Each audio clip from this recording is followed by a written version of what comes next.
Well, this last week was quite a week, wasn't it? And amongst the various things that were going on, I can discern some glimmers of hope in 5 different areas. First, the impeachment proceedings.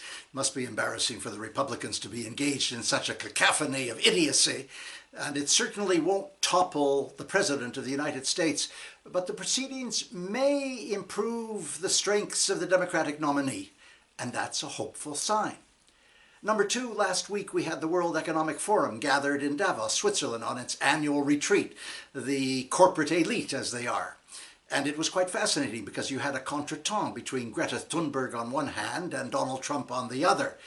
It must have been mortifying for some of Donald Trump's acolytes to see this young champion of climate change dealing with the numbskull in the White House. And there's no question that Greta Thunberg came out on top because, in fact, all of the corporate leadership fell all over themselves to persuade Greta Thunberg that they were reducing carbon emissions. That was hopeful. The third is the tremendous palaver around the world about the coronavirus. Now, the coronavirus obviously portends a possible catastrophic result, but this is why I see hope. The immediacy and urgency of the response on the part of the government of China and the World Health Organization and other governments suggests that we're learning from the lessons of the past. You remember SARS, the severe acute respiratory syndrome, when so many died several years ago? And Ebola obviously has taken a grip on the responses of some governments. And above all, HIV. We've learned from the lessons of HIV that you can't allow an infectious disease to fester forever without taking a terrible economic toll.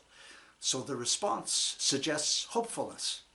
Number 4, and what didn't get a lot of coverage, was the Holocaust Forum in Israel, which was held this last week. So many political leaders and activists from around the world gathered in Israel to commemorate the 75th anniversary of the liberation of Auschwitz, liberated in January of 1945.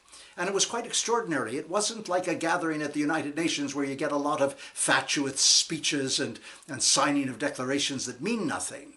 They had seminars. They talked to each other with intensity about extremism and hatred and racism and, above all, anti-Semitism. The speeches were very thoughtful and moving, particularly the speech by the President of Germany, who talked about Germany's responsibility for the Holocaust. A hopeful sign. And finally, I'm taping this on the afternoon of Thursday, January 23rd, and this morning the International Court of Justice rendered its opinion on Myanmar and the trial against Myanmar for their genocidal intent with respect to the Rohingya.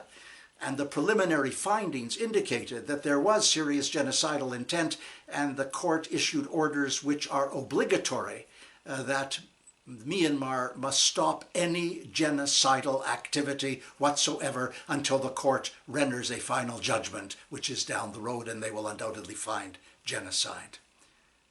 They're saying, in effect, other countries beware. Are you listening, Syria? Are you listening, Yemen? Are you listening, Burundi? This is a hopeful sign. So you see, despite the gloom and doom to which I normally given, I can extract trinkets of hope from what's going on. That was last week. I'm Stephen Lewis.